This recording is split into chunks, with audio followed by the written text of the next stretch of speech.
Hello, welcome back to the channel. If you haven't been here before, my name is Naya. I am usually based in Myanmar nowadays, but at the moment due to coronavirus I am back in Melbourne, Australia, where we are in stage 4 lockdown. Woohoo! We are in week 2 of stage 4, but in week 6 of our overall lockdown that started, like our second lockdown. But anyway, none of you guys want to know about that. We're not here to talk about coronavirus. We're here to talk about what to know when you're moving to Myanmar, or how to move to Myanmar. So I moved to Myanmar in May of 2019. Before that I was in Hong Kong, and I moved from Hong Kong to Myanmar, but before Hong Kong I was in Australia. When I was in Hong Kong I was finishing up my studies, and then my partner Alex got a job in Myanmar, so we decided to move to Myanmar, and it just worked out perfectly. As I had finished my degree, I was looking to get a new job, or start a job, my first job, and it all just worked out perfectly. So I wanted to run you guys through how to move to Myanmar. I think it is a very it's not a normal place, like moving to the US or moving to London kind of thing that people would normally do. So I think there are a lot of things that questions to be had and answers to be given, essentially, to moving to Myanmar. So first of all, I absolutely love living overseas. I highly encourage anybody, if you are able to, if your job allows, if your studies allow you to, if you can find money and save your ass off, and move overseas just for a time in your life, I would highly recommend it. You can go and travel and work, you can just work, you can just travel. Just do it. It's so much fun. It opens up so many new avenues for you in terms of perspective, experiences, physically, mentally, emotionally, everything. It offers you everything you can, and it will really help you grow incredibly as a person. So I've written down some notes, and I want to make sure I covered them all, just so that this is super helpful and not me just rambling. So first of all, moving to Myanmar, I actually think it's a lot easier to move to Myanmar than another country. Like essentially, for example, moving to Australia is quite hard because you can't really move here unless you have a specific visa or you have a job that sponsors you. The visa options are not really very friendly to people moving just for the sake of it, or like last minute moving. You really need to have a solid plan in place and a lot of documentation. I was also seeing videos of people moving to like Japan and Korea, and the documentation you need for that is also incredibly complex. But moving to Myanmar is not, in terms of documentation, that hard. So if you've built up the courage to move to Myanmar and you're thinking about it, or you're ready to, your steps in terms of formalities is not that difficult. You don't have that many hoops to jump through, so that is encouraging for you to know. All right, so for Myanmar, most people move to Yangon, which is like the economic capital city. It's not the capital city. Naypyidaw is the capital city, but a lot of people will move there because it's kind of the economic hub of Myanmar, where everything's kind of happening. It's like the New York of Myanmar, if you would like to say that. So yeah, Yangon's a really great place to live. I don't think I've known that many people who've gone directly into living like in Mandalay or Naypyidaw, unless they're like a ambassador or like some sort of government official, or they have work that needs them to be in another area. So moving to Yangon is actually really easy. I found moving in, like transitioning into the Yangon life, the pace of life was quite nice. It's quite similar to where I'm from in Melbourne. It's like slow, but a little bit, I guess it's got that Asian-esque, it's like a Asian Melbourne, I would say. Like it's slower paced than Hong Kong or like Bangkok, but it's fast enough that there's like a lot going on. Things are open late. It's really nice, and that's something that everyone that lives in Asia really likes about Asia, is like just accessibility to things. So yeah, people will generally move to Yangon. So once you are moving to Yangon and you've decided that you're going to move, for whatever reason that is, I think the first thing most people kind of do is pack, right? So when you're packing for Myanmar, there are some things that I would say are really important to bring, and some things that you just don't even worry about it. I didn't know before I moved that when you go and rent out an apartment, especially as an expat, most places are furnished, and Myanmar has this like beautiful system where I think that apartments and condos or just like places tend to have like a backlog of furniture, and they're happy to furnish it for you, maybe for a little bit more of a price, but they'll give you the furniture to use whilst you're renting it, which is really helpful because it means you don't have to bring over like cabinets and all that sort of stuff or find it yourself and spend money on it. So that is a huge plus. I think when we moved, we brought over like a table and like a shoe cupboard and things like I would probably not have brought in looking back now, because like we bought a kettle, when you can buy a kettle anyway, or you can get given a kettle as part of your rent.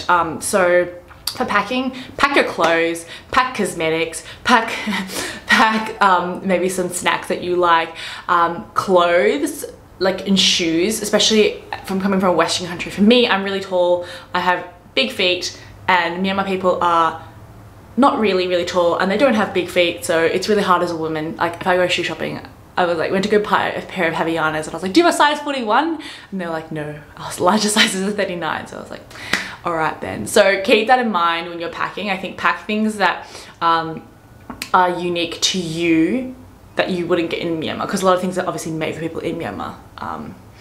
Yeah, okay. So moving on, the next one is, so for your visa, visas are pretty simple in Myanmar. There's not like a huge sophisticated range of different visas. It's pretty much like you go on a tourist visa or you go on a business visa. That's 70 days where you're being invited to come to work, and you just work for that 70-day period. And then you can get a multi-journey entry visa, which means you can come in and out of the country without having to apply for a new visa every time. That's usually for 6 months or 12 months. How the visas work is that when I first came in, I came on a tourist visa. Once I found a job, I got sponsored and got a business invitation to come in for 2 periods of the 70-day business visa, which means you had to stay for 70 days or like pay for it for 70 days, pay for it for the once off, and then if you leave before 70 days, it doesn't matter, you just need to repurchase a new 70-day visa. Once you've done that twice, then you can apply for a multi-entry visa, or your company will do it for you, and that will cost around, I think it's like $350 for 6 months, and then it's more than that for a 12-month. But usually you can't get a 12-month multi-entry visa straight off the bat. Like after your business visas, you need to go through the 6-month and then the 12-month. But you do have to do the 2 business visas of 70 days first, those 2 cycles, before you can get the 6-month visa. So that's quite an easy process to get a business visa, opposed to like when I was in Hong Kong trying to get a business visa there. I had to get someone, first of all, it was really hard to get a job in Hong Kong that would sponsor you, because it's quite competitive and you don't really have a point of difference as much in Hong Kong if you don't speak the language, and if you don't really have like a master's or like PhD that really sets you aside from all the locals, which is, you know, obviously that's to protect local talent, which is really good. But in Myanmar, you do have a lot more accessibility. I don't think they've really made too sophisticated of like a sponsored visa process yet, because they don't have that many people that are coming in to work as sponsored business people. So that kind of leads me to finding a job. Finding a job is also, first of all, back with the visa thing, you don't actually have to go on a multi-entry visa if you don't want to. You can continue paying the $70-day visa fee, which is like $50 repeatedly. Like I know people who've just stayed on that and they don't go on a multi-entry if they don't want to. So yeah. Okay, so yeah, for work, finding work, I always have a really jaded view, I think. Well, it's not a negative view. It's like it's maybe not a true reflection of how hard it is to get a job in Myanmar. I was really lucky to get a job in 2 weeks of being in Myanmar, which apparently is really unusual, but I didn't realize it at the time. So, if you are looking for work in Myanmar, there are so many outlets that you can do that on. People are really nice. I've said that like a billion times before in other videos, but I also have a video down below that I've linked of how I got a job in Myanmar and the key things I think you should do to really get a job overseas in the visas. So check that video out for more details. But in summary, use your resources, LinkedIn, like email people, message people, go to events as much as you can. there's so many resources in Myanmar to get work. It's just a matter of finding your field and finding out like what it is that you need to do. I know a lot of people that do come to Myanmar don't really come in like me and like not have a job and then find one. Most people come in how to finding a job through maybe the UN, or they're doing like NGO work, or they're a teacher, etc. So a lot of people do it through already having a job and then they come to Myanmar, or they're on a program. There's a lot of people that come in like study programs. So yeah, but you can watch that video and I talk about it in way more detail and it'll be a lot more helpful. Okay, now moving to living. So I touched on this before a little bit, but I said about how you get your apartment furnished and it's really, really great, but how do you actually find apartments in Myanmar? So there are a lot of apartments online on Facebook. So when we first came to Myanmar, we stayed in a hotel first because Alex's company, he came with his company, so they were able to give us time to find an apartment. So we contacted real estate agents through Facebook, because there's a site called Yangon Connection, which is where you always start with when you first move to Myanmar, and then they have a real estate like Facebook group and where people post about real estate all the time. And if you just start searching like real estate Yangon Connection in Facebook, you'll start getting the groups. Join those groups and then you can see people posting up different apartments.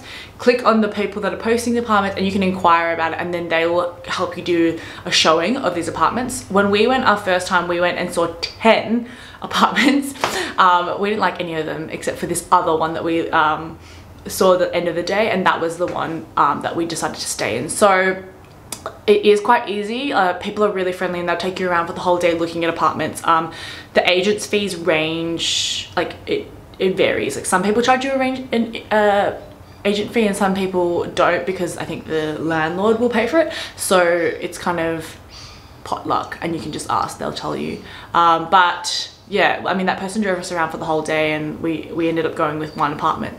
So you don't have to, it's just, you have to see if they can find something that you like. The living conditions in Myanmar are like quite good for expats. There is a range of styles and I guess conditions based on how much you want to pay. But yeah, I guess it really depends on what your budget is. And I will do a cost of living video when I'm back in Myanmar, because I think it'll be a lot more helpful if I can show you guys like different sort of apartments and the cost of living for each of them. So keep your eye and watch this, keep your eye on, watch this space. I will have a video on that soon.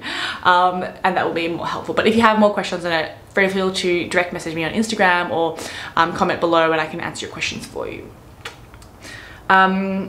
Okay, and another thing that I was really not sure about and had no idea about was kind of the language barrier that I would have coming into Myanmar.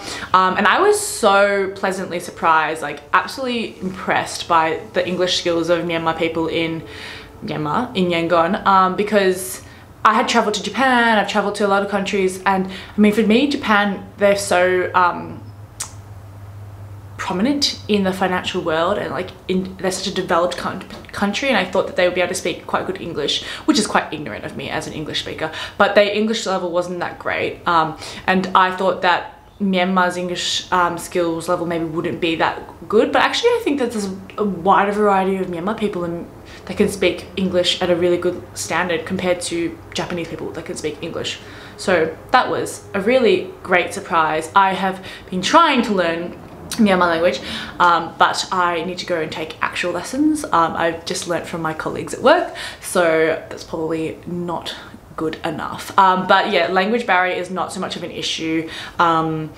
People will try their best to speak to you. You also can always find someone to help, or they're also like, you can just show them things and write it out or go and translate on Google and that'll be fine. All right, and money. So Myanmar is a cash society, like predominantly a cash society. I spoke in my last video from last week, which I spoke about things that I wish I knew before I went to Myanmar. Watch that video if you want to know a little bit more about my experiences as well and things to know before you move. But in that video, I talked about how people have credit cards in Myanmar and you can like put your money in a bank account, etc. like that. But also people in Myanmar love cash, and most people, like wealthy people, they just have all their money in cash, and they've just like, they'll just go and buy apartments and like pay it all in cash. It's wild. So money wise, I would bring USD cash when you come and you first move to Myanmar. Then you can decide how you would like to store that, and once you start getting a job, then you can decide to get your bank account, get paid into that, etc. So money in Myanmar, they love US dollars to be perfect. This shocked me when I first went. Like, it has to be pristine. I remember one time I went to go change money, and the person was like, it was a perfect bill. Like, there was no creases, there was no marks on it, and they felt the money and they just said, it feels dirty. And I was like, really? But it's so perfect. And then they wouldn't exchange it, which is super frustrating sometimes, because like sometimes you just don't understand it, because coming from like Australia, our money's plastic, and if it's crumpled, they'll take it. But in Myanmar, I think it's because US dollars is valued quite highly, and I think there's a lot of maybe issues with counterfeit money, so they want the US dollars to be absolutely perfect. So make sure your US dollars are perfect, and that they are the newer printed bills. If you give them an old $100 US dollar bill, they will not give you any money in exchange for that. So just be really mindful of this. People always think like I'm joking when my friends come to visit, and I'm like, no, I'm serious. Like, make sure your money is flat, no creases, no markings, feels clean, because you will not get anywhere with that money if it's not like that. Yeah, so I would recommend you to have very good condition of money. So that kind of brings it to the end of the things that I think you mainly need to know when you move to Myanmar and how to move to Myanmar. Another thing, my last thing would be, is I always forget to like kind of tell people about this, but flying into Myanmar is, if you're coming from the US, Australia, from Europe, there's not really a direct route you're gonna have to transit. If you're coming from like Southeast Asia region, you'll be able to get a direct flight.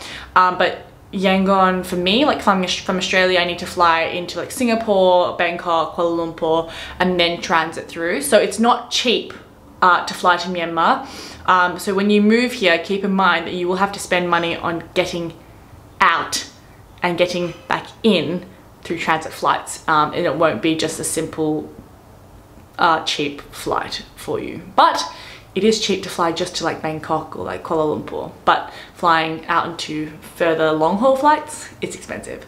So keep that in mind, and plan your trips ahead. I would say plan your trips ahead. Yeah, so if you are looking to move to Myanmar, I really hope that you do it, because it's so much fun. Send me a message, ask me any questions you want. It's a great country. I've absolutely loved living in Myanmar so far. And guys, comment below if you have anything else you want me to see, or things that you think that other people should know before they move to Myanmar, and I can always expand on it. So thank you guys so much for watching. I hope that you don't forget to like, subscribe, and comment. And also I'll see you guys next week. Bye. Stay safe.